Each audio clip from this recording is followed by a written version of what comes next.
Hey everyone, it's Bob McCranie with Texas Pride Realty Group, brokered by Home Smart Stars, and we are continuing our Flee Red States podcast today. Today, I'm super happy to have Cori Taber. Cori is an amazing agent in the Phoenix, Arizona area, and we're going to talk today about things that are happening with the queer migration, LGBTQ people getting out of the red states and either going to purple and blue states where they feel safer, or to other countries where they might be safe. I want to just take a moment to say thank you for being here. And I'm going to let Cori introduce herself. Hi, everybody. Thank you so much for having me. I love this podcast and I support the mission very much.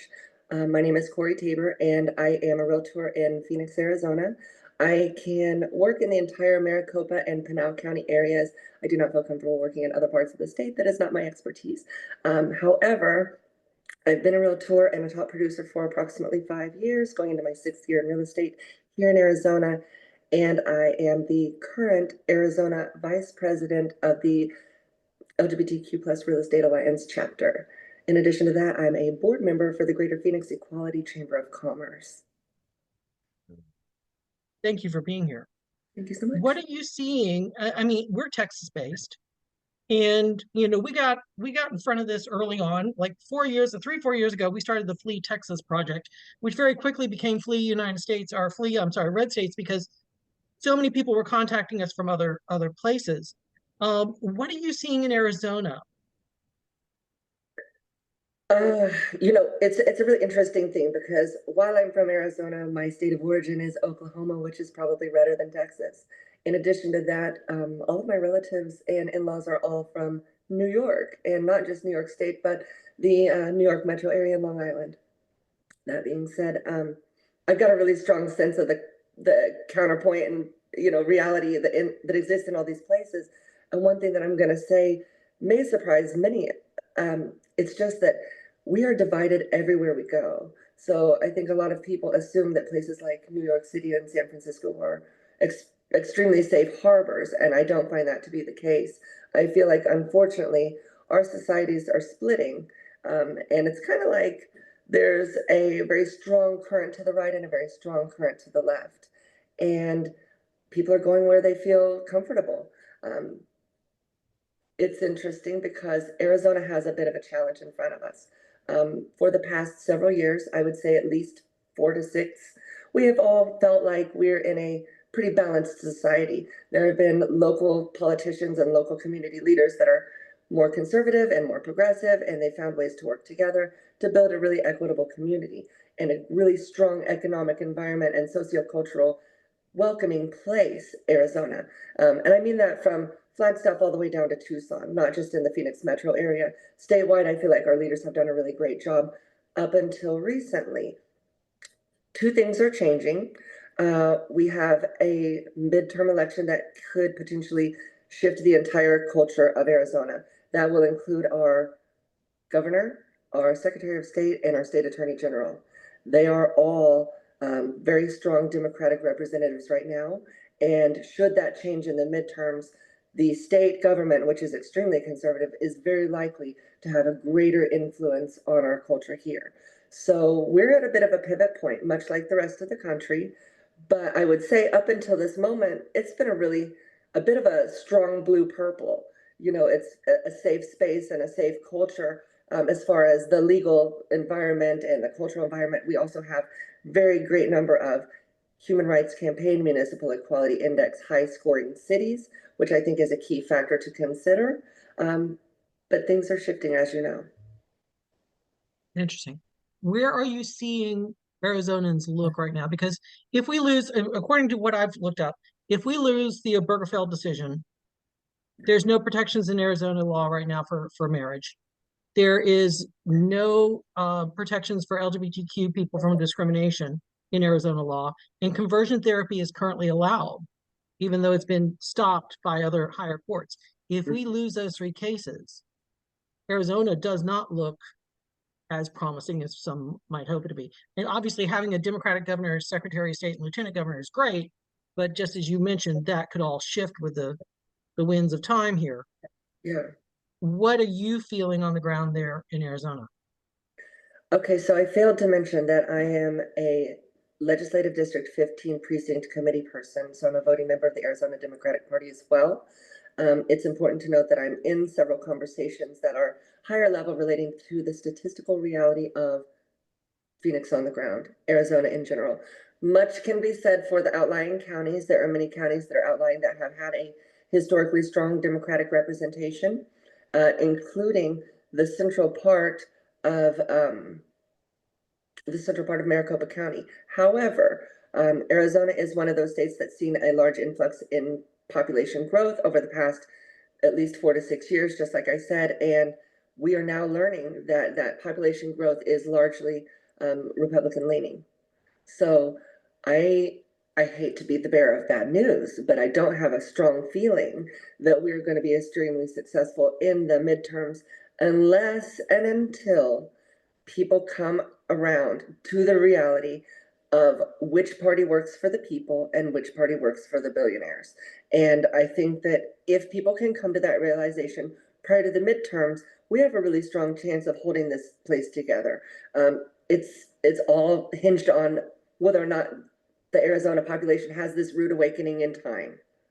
You know, that's the sad reality. I can't find a better weather vane than that.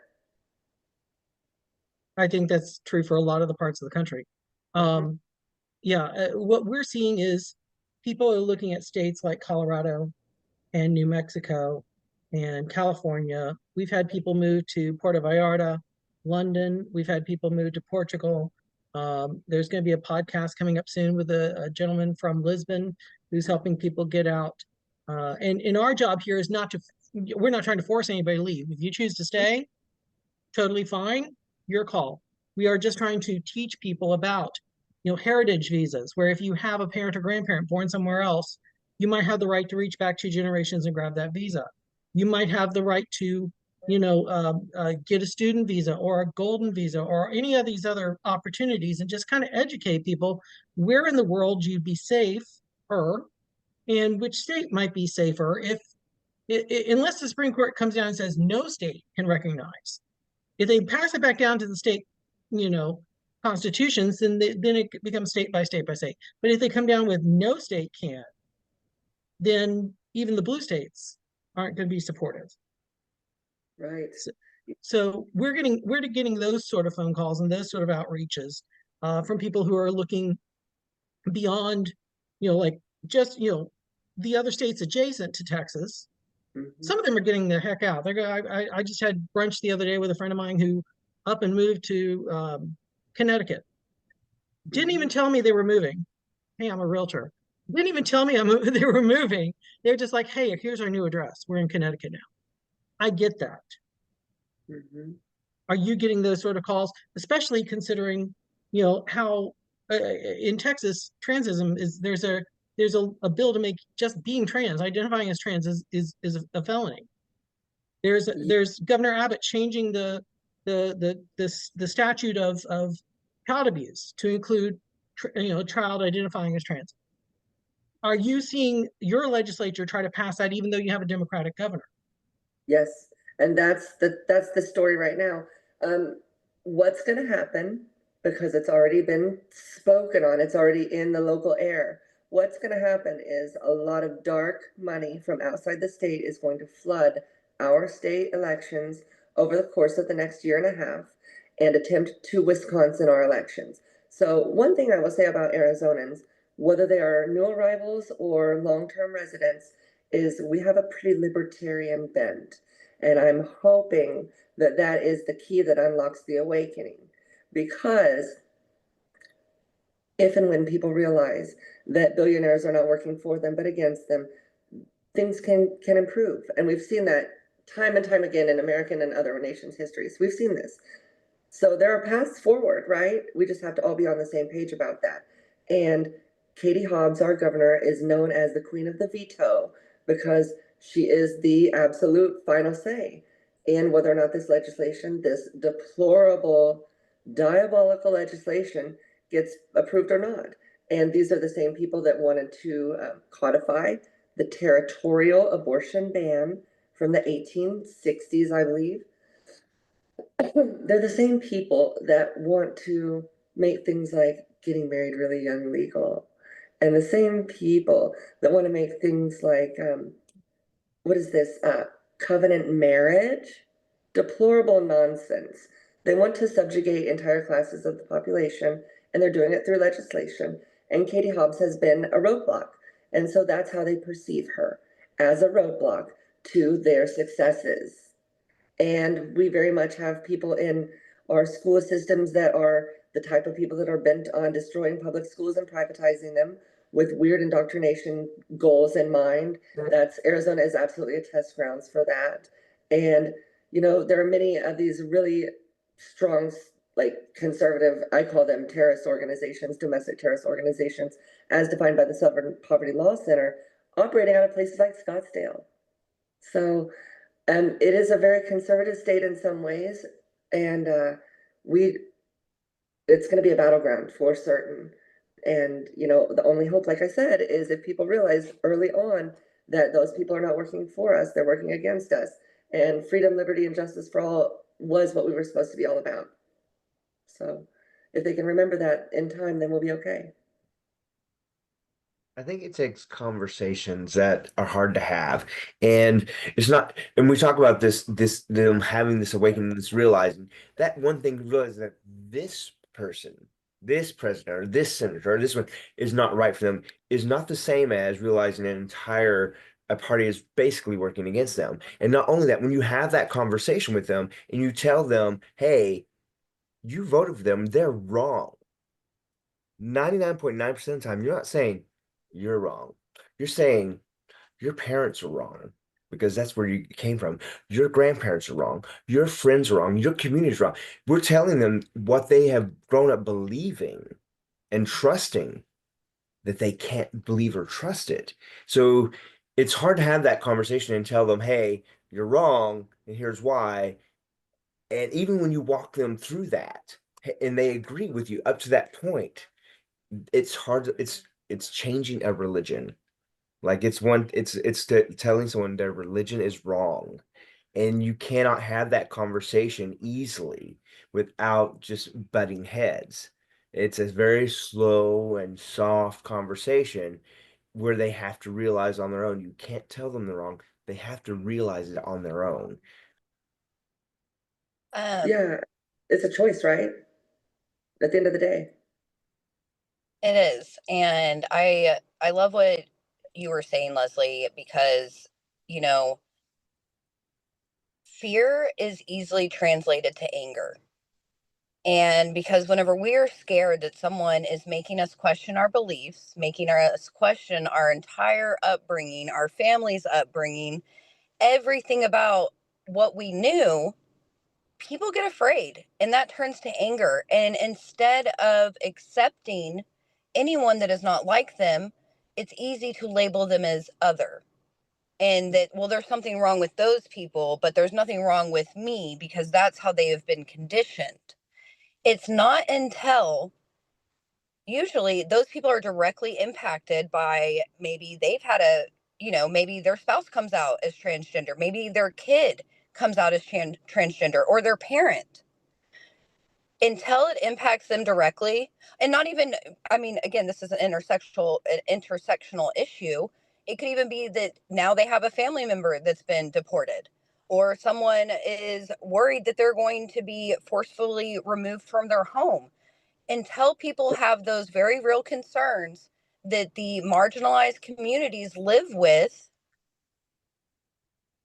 it's going to be a hard fact for them to face. And that is why I think we see people doubling down. We either, right now with real estate agents, we are seeing people that are putting their money where their mouth is and leaving brokerages that no longer align, leaving groups that no longer align with their views and where they think the company should be going. And that's great for us because, we're getting those people because they want to work with like-minded people. But it's until they've been impacted, we're not going to see those changes. So I just wanted to, highlight more of what Leslie was saying because that's why everyone's so angry. One thing I've Yeah. been talking about recently, and I did a video blog about this, is realtors considering getting licensed in other states. Pick a blue pick a purple, find where your state has a reciprocal. Now, Texas has no reciprocal because they don't recognize anybody, so no one recognizes Texas. I went ahead and went through the whole course again and got Delaware and Florida. Florida is obviously a red state. Delaware is a very blue state. If something happens where we become illegal people again as gay men, can a legal person hold a license? I don't want one state holding my future. I'd rather be, having a foothold in another place where being myself is not going to be hopefully illegal. So I've been talking to people about protecting their business and being dual licensed at least. And if you're sitting in, I think, Alabama or some of these other states, they have reciprocity just to any other license. Hey, you can get a license here. They may have to pass just the state version of that test or whatever. But once you get one of those reciprocals that go everywhere, then you can just kind of pick the states you want to go do. And you can sit for the exam in the state where you're at through the testing centers are across the US. You can sit for the exam anywhere. You don't have to go to that state to get the test done. And it's just another way to insure your business. Just to have that filed away, just like having a second passport or a visa or your parents' birth certificate from the other country, just have that filed away because you never know when you're going to need it. And when you need it may not be the right time to go, oh, I should have been studying for that for 3 months or 6 months. So Cori, before we started filming, you were telling me a story about deportation. Yeah, so a lot of us get our news from places like social media these days, and there has been an ongoing conversation about whether or not LGBTQ people, and especially TGX people in America, would or could or should be eligible for asylum in other nations. And as it stands, Americans are not, to my knowledge, eligible for asylum in any other nation anywhere on earth. And there are conversations happening in places like Canada, Scotland, Norway, Iceland, and Ireland. Those are the ones that I know of that are having the conversation about whether or not they should open up asylum to people from the United States based on what's happening within the current administration. I'm going to call it a regime because this is a coup. That being said, it's not a thing yet. And so when you take the step to apply or seek asylum prior to its official eligibility or availability, there are negative consequences and knock-on effects that can be pretty dramatic. So you cannot get asylum in Canada right now. If you want to go to Canada, you have to get a student visa, a work visa, some sort of special exception, or some sort of path towards citizenship. And I'm not going to go into that because that's not at all my area of expertise, but I can confirm for you that asylum is not a fact. There has been a recent news release about an American transgender mother with her son who sought asylum in Iceland, and they were recently deported back to the United States because it is not an official option. And the other unfortunate fact of that, is this idea or this concept of being a Schengen country. And I'm not entirely sure what that means. I've only read a few articles about that, but it's some sort of alliance or something such as that. And these Schengen countries, which include most of the EU countries, have an agreement to where if you are deported from a country for being denied asylum, you're not allowed to gain re-entry into that country or any other Schengen country for a minimum of 2 years and up to 10 years. So if all of the countries of the EU are included in this pact and you've just been deported, there's a very strong likelihood that you could be banned from a great variety of options in the future for having taken this step too soon. So the advice that is collectively available right now to the LGBTQ community in America is to prepare, but wait. And that's pretty freaking terrifying. So the Schengen zone, I pulled it up here because I've talked about this before, is, as you said, most of Europe, not including England or Ireland. I can share the screen here. One thing to consider in waiting until you know what to do might be beneficial. There are other options, such as having a parent or grandparent where you can get a visa to one of those countries, and that way they can't ice you out. As you said, most of it's going to be now off that person's list for, I think you said 2 to 10 years. England, Ireland, not in that. One of the things to consider is we've come up with this map, the LGBTQ world map. And I think I've sent this to you, Cori. I'm not sure if I did, but Paraguay and Uruguay are possibilities down here in South America. We had somebody come on and talk about Uruguay in quite a positive way, and really thought it was a possibility for people. Malta, I'm not sure if Malta's part of the EU. It is, never mind. And then you've got Australia and New Zealand as places as well. This is just something we came up with where people can click on it, find out more information, figure out where they want to be. 14,786 people to date have used it and tried to find more information. That's really disturbing. People from the United States are considered safe. I don't think that countries are responding yet. Now, I did see the post. I think you mentioned Scotland. There's a Scottish parliament member. I think Leslie sent the story to me. A Scottish parliament member talking about creating visas for LGBTQ Americans who need to fast track a way out. I think more countries are going to see this. I mean, if we can afford to move, and let's talk about the privilege of being able to afford to move, and the privilege of like I had family conditions that didn't let me move for many years, so I was where I was. But if you do have the privilege to move, these countries are now seeing that here comes somebody with a little bit of affluence, somebody hopefully with a bit of job skill and education. They just want to be safe in our country and spend money here and pay us taxes. Maybe that's somebody we want as a customer. I'm sorry, as a person. Well, and customer too, because let's be honest, if you're paying taxes, you're a paying customer for sure. Right. I'm getting these ads in my social media news feeds now. Come to Canada, we want you. And so I'm just like, don't tempt me with a good time. I mean, unfortunately, what they're doing is messing with a really vibrant and vital sector of the community and the American economy.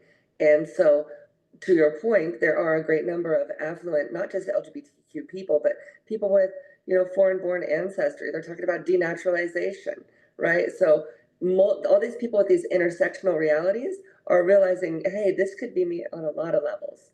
And so they're just choosing to expatriate for all these reasons. And why not? If these countries are smart, which I believe that they are, they're going to want to welcome all these well-meaning, hardworking Americans. Right. It's a matter of understanding. I'm sorry? Oh, I just said people that desire to be contributors. It's not like we're people that are just wanting to, we're not the grifters. How about that? Yeah. And it's understanding your lineage and understanding where you have that passport. Leslie, go ahead. And when you talk about skilled labor, people with skills going to other countries, there are European countries that literally want people there to wait tables, work in their shops. You don't necessarily have to have this big college degree behind you to immigrate. And not beyond that, they pay a living wage at their fast food restaurants and things like that. They get good healthcare, and university is practically free. Like, you can go there and get that additional education. I have a friend of mine right now. She's looking at going to Spain to get a master's degree. She's going to cost her like $1,700 a year for 2 semesters, like to get a master's degree. Yeah, I mean, because, and by the way, Spain wants a lot of people right now. They're really going hard. You can literally get a visa, a job hunting visa. You can go over there just to job hunt, and they will give you a visa for that. They're the only country in the world that does that. That says, yo, you don't have a job, you can come here and hunt for a job. So Leslie, talk for a second about Mexico, because you've covered this before. Getting the short-term and the long-term residency, not visa, but certificate, I guess is the wrong word. Tell us more about that. I mean, it's pretty standard. You know, you have to be there at more like 6 months and 1 day out of the year. You have to spend most of your time there. Um, they like it if you own property, makes it a little bit easier. They don't let you own coastal property. Although you can purchase a lease if you want like beachfront property. You can purchase a 99-year lease type of thing. Uh, they're not as they're not, let's just say the image most Americans have of Mexico is what we've been fed through media. And there's this, well, you'll go there, you'll get kidnapped. You'll go there, this will happen. And I've been to Cozumel and I've been to Mexico City, and I've gone to the areas in Mexico City that aren't so people might be afraid of or whatever it may be. I feel perfectly safe the entire time. You know, the things I noticed is most everyone's welcoming as long as you're welcoming. And as far as getting visas, you just you have to have the income to do it. They require, but most people on a retirement income could afford it. Just even Social Security, they can get a I visa. think the limit is $3,000 a month, I believe as I so. recall. And Yeah. Panama is kind of the same way.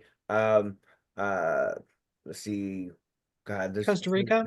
Costa Rica is the same way. So you have opportunities. And by the way, in Mexico and Panama, you can get a home loan, which you used to couldn't do. You can get When a you talk, who just spoke about student visas? If you go out of country for your student visa, you can use U.S. student aid to pay for the out of country university. So So there there's are possibilities options. there. There are more options than, hey, I have to be an adult and I have to, have money and I have to. There are other options. We don't want people to think I can't do it because, it costs this much money. Well, there's you can do it. You just, it's gonna hurt a little bit. It's gonna hurt a little bit, but there are ways to make it happen. And we don't want people to be discouraged, especially when most people would rather take that short amount of time where it's going to be uncertain than to stay with our knowing that being living in fear every day. Yeah. So, but there are many options for people, and Mexico seems to be a big option for people just because it is across the border. Although the United States has not been friendly to Mexico here recently, and I will say that I would not blame them if they said, "Hey, we don't want any more U.S. citizens coming here." I would not blame them. By the way, I wouldn't blame almost any country for that right now. But I think I think we need to be better at educating people on, hey, they're more than just, are you a tech person or are you this kind of person or this? You can literally go to other countries and teach English and not even have a teaching degree or have even have higher education. They literally want people just to teach English all over the world. So there's so many opportunities for people beyond just, I have this great education, I can get a job making good money over there. But you can go there and just be the person at the clerk at the store. They're looking for that. So, Cori, I do want to kind of ask you, kind of going back to what you're seeing in Arizona, whenever it comes to helping people flee or leave the state, or country, whatever it may be, what demographic are you seeing? Because I feel like here, the majority of people that I have helped have been white people, or they were people with kids. And so I'm wondering what you're seeing and how that impacts the trans community or TGX community in Arizona. You know what's interesting? I feel like as it relates to the single individual transgender person that's like, say, for example, I'm going to use a lot of averages here because what I don't want somebody to do is try to dox my clientele. Yeah. So, I would say that the average single adult that I've helped or that I've encountered, because I get a lot of emails and calls, and it's not necessarily somebody even in my market, right? But someone in my area, perhaps, or my region, we'll say. And those single individuals seem to be people that kind of fit the description that I think Leslie was speaking to, which is somebody with a skill set that is not, what would be considered highly desirable, not these H-1B visa tech skills, right? It's somebody with a different background. Maybe they were in public service, maybe they were in retail, maybe they were in, one of these more lower paying blue collar, lower middle class type of jobs, right? Mm-hmm. So those type of people I feel like are people that have the privilege of flexibility. You know, as Bob mentioned, there's been times whenever, whether it's a personal or a family health issue, some people are just tethered to a location, and that's just that. So the people that don't have those sorts of ties have been a huge part of the demographic. The people that have the physical or familial flexibility to get up and go. And those are generally individuals. And sometimes, individual with a partner, but in almost all cases, in my personal experience, it's been an individual, because those are the humans with the most flexibility. So they're the first ones out the door, I feel.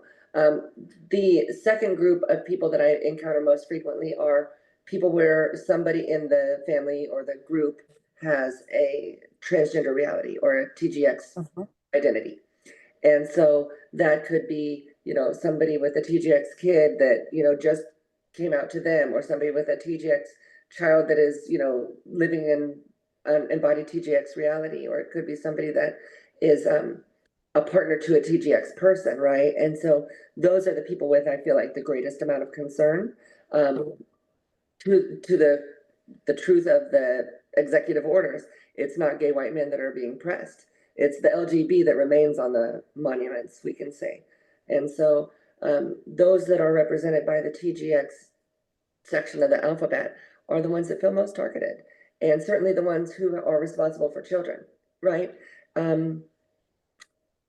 I've seen all of it, as it relates to my clients, and then people I've encountered, people are moving to Arizona because it's still, and certainly they had in the past 2 or 3 years, moved to Arizona because it's still a much bluer state than somewhere like Texas, Oklahoma, or Florida. And then there are people that are here and that have been here that are like, I don't feel certain any longer. I'm going to go. And they're moving to places like, and I've heard this from people in Texas too, places like New Mexico, Illinois, and Minnesota are very affordable options. Yeah. Whereas places like Connecticut, Rhode Island, Massachusetts, New York are a little bit less affordable. Unless we're talking about upstate New York, by the way, which can be pretty affordable. So at the same time, depending on where you're at, the local government might not be in your favor. Long Island is very conservative when you get outside of Kings and Queens counties. It's very conservative. And so that's just something that you have to consider. We are seeing that, though. We're seeing that people moving in from redder places because it's a stepping stone in that direction for them. A lot of people cannot afford California or Colorado. And so the type of work that they do, like say, for example, they're in the tech industry, that's Arizona. That's what draws a lot of people here. We have a great amount of industry and growing industry here that would be the kind of thing that would bring people here. And so that's happened. People from redder states see this as a move in a better direction. They're not looking at the midterms yet, though. So that's that. And then, of course, like I said, people that have been here a long time feel like they see the writing on the wall and they're getting out of here. The interesting thing is it's the analogy about the frog in the pot of water. Everybody will feel the temperature is slightly different. Some people will have felt the slow boil for a long time and are just tired of the heat. And some people will wait till it boils over and be like, oh, this is happening. And everybody's move is independent. I lived in Texas for 35 years. I get where we're going. I've studied history. I get where we're going. And to one of your points, there are different communities in the LGBTQ, as well as the BIPOC, as well as just women who would like, reproductive and bodily rights. There is a lot of different groups of people who are looking at the water and going, I'm seeing the bubbles. I'm feeling the heat. And everybody has, the right still right now to move across country if they wish, without being guilted or gatekept or whatever. But we have to acknowledge that there are different water temperatures for everybody, even with it, because there's no, unilateral decision across any one community as to when the water is too hot. And what we're teaching and what we're talking about as far as entry points and exit points and stuff like could change tomorrow. With the swipe of a very shaky, pin, it could all change tomorrow. So we're just, what my fear is, looking back historically, is I don't want to be on the last train out of Paris. Yep. I don't want to be in the rush of people who suddenly realize, Maria von Trapp level, that the gates, the borders are closed and we have to walk over the mountain. Because that's a possibility. It's not, I'm not saying it's going to happen, because this future is always in motion, but it's a possibility. So when is the water too hot? And for some people who are straight, cis, white, in the middle of everything, this water is fabulous. For others, it's scorching. And we need to When is the remember, water too hot? and as Bob pointed out, we need to remember that some of these people, some have been in this water for a lot longer than we have. And I'm just gonna say it, they're tired. Hell, I'm tired. I'm 53. You know, I came out and found a gay community at, you know, at 22 years old, and suddenly I'm an activist and marching and protesting and calling and writing letters and all that bullshit. And it's you know, we know people older than us who they've done this their whole life. They're tired. They're tired. They thought it was going to be over. I thought it was going to be over. And it seems like we're just taking 25 steps backwards. And not just for LGBTQ plus people, but for women in general. And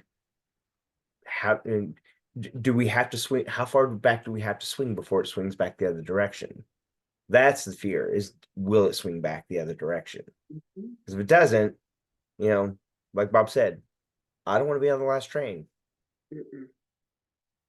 No, to your point, I mean, I'm 44 years old. I started protesting. I started writing my senators and getting politically involved in 1995. I was part of the Clinton Gore ×2 campaign. That was my absolute life. I was part of the founding of the very first Young Democrats at my high school that year, my freshman year of high school. So this has been my absolute political life. I'm Native American. I'm a member of the community. I am a woman. Like, all these things have been a part of my truth for 30 years. Mama's tired. I am so tired of hearing people talk about the plight of Gen Z when they don't understand the plight of activist millennials. I'm like, no, ma'am, you don't get to be tired yet, baby girl. We have been doing this since we were children. I mean, at 14 years old, I'm out there writing my congressman. I'm out there doing all that kind of stuff, right? Come on.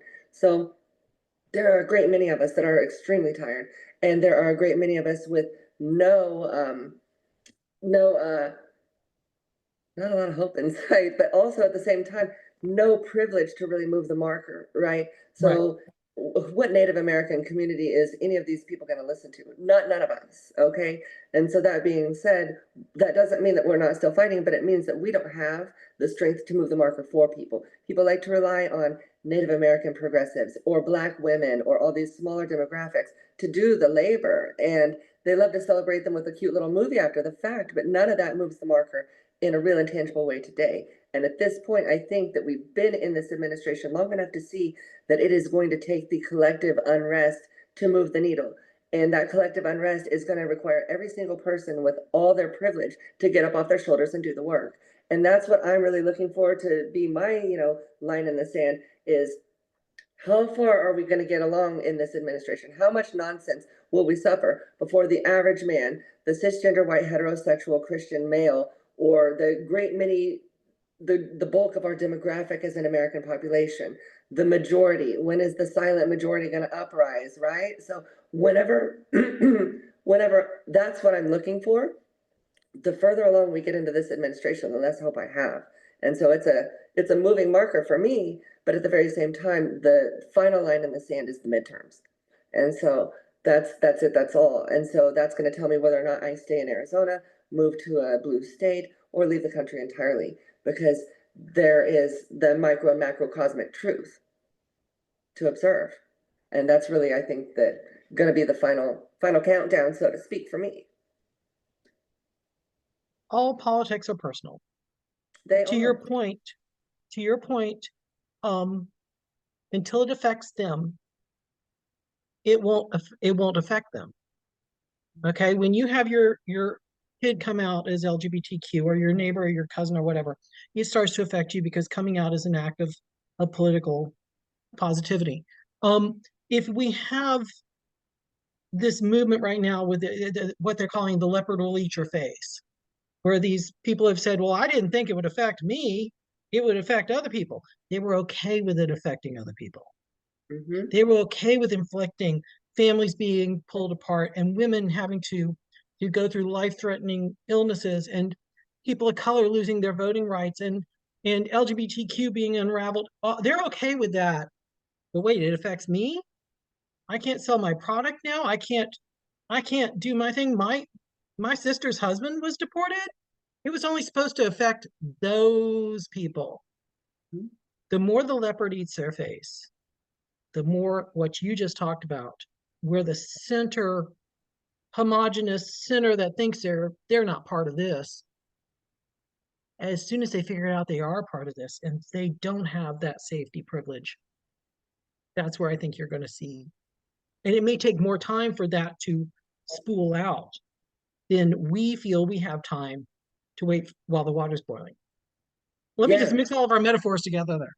No, but it's true. I mean, that's exactly the point. And it's like, okay, well, is that going to happen before or after the midterms? Because if that realization doesn't come until sometime in 27 or 28, it may be way too late. I don't know, and I'm not a Democratic strategist. I'm not involved in Democratic politics. I'm disclaimer here. I think we need to have 2 or 3 Democratic candidates for president going around the country now showing an alternative vision. Start the midterms early. Get Pete Buttigieg, get them out on a campaign trail so that they have to look at the absolute fall off of it. If there was an election today, would they have the majorities that they had before? See, and now that people are feeling this? To your point, I think that the first step in that direction is getting the rest of the country familiar with these people on a personal level. And that's actually what they're out doing. I mean, Pete Buttigieg, AOC, Bernie Sanders, all these people are on tour right now. Jasmine Crockett. And I respect that, but at Jasmine the same Crockett. time, I want them to be a little bit more aggressive and direct. Don't just come and say, hey, and let us get to know you. Come say, hey, tell us what your agenda is. We're here, we're doing this because we want you to understand who we are and what we're about, because we are going to take this country back. They need to be a little bit more direct, in my personal opinion, and I think that people want more fight out of the Democratic Party all the way across the board. So I think that coming to the people is one thing, but telling them what you're really about and saying, you know, hey, we are not only just here, we want you to know who we are and what we're going to do for you and how we're going to fight for you. Not just, hey, are you guys pissed too? Because we're pissed. Like, we get it, right? So we need when the left gets power back, what the left does is they moderate the center. Because when we own the Congress, we always have 2 people or 3 people fraction off. The senator from West Virginia and from Arizona will say, well, I'm not voting with the Democrats anymore. And we lose it because we don't walk together. Okay.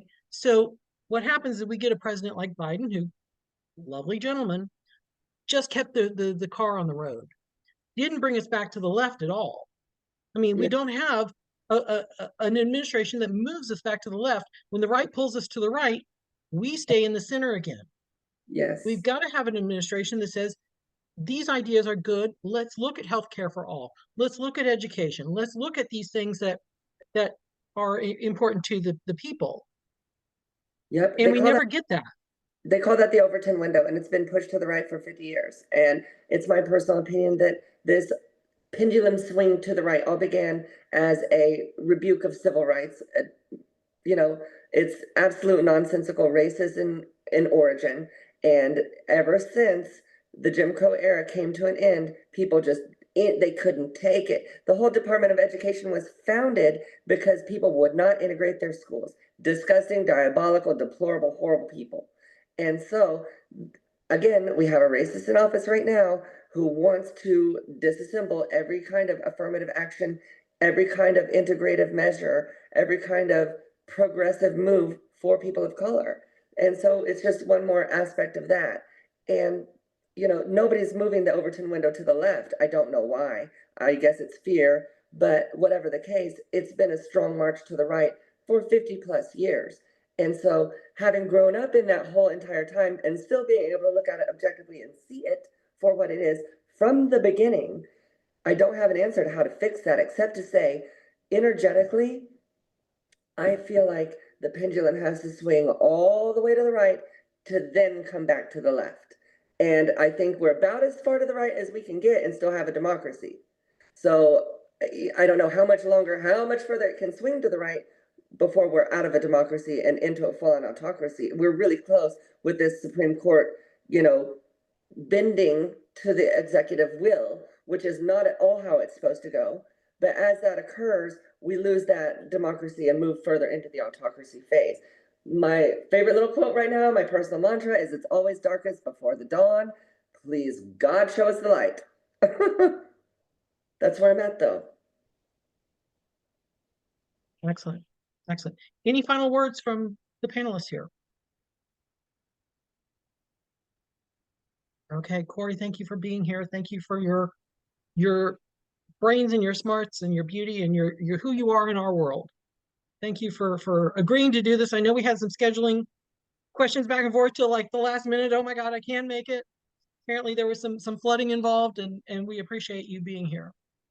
I appreciate you guys very much. Thank you for the opportunity to chat with you. I just love you so much, and I support your mission, and I'm happy to be part of the story. Okay. Thank you, everybody. Cori. Bye, friends.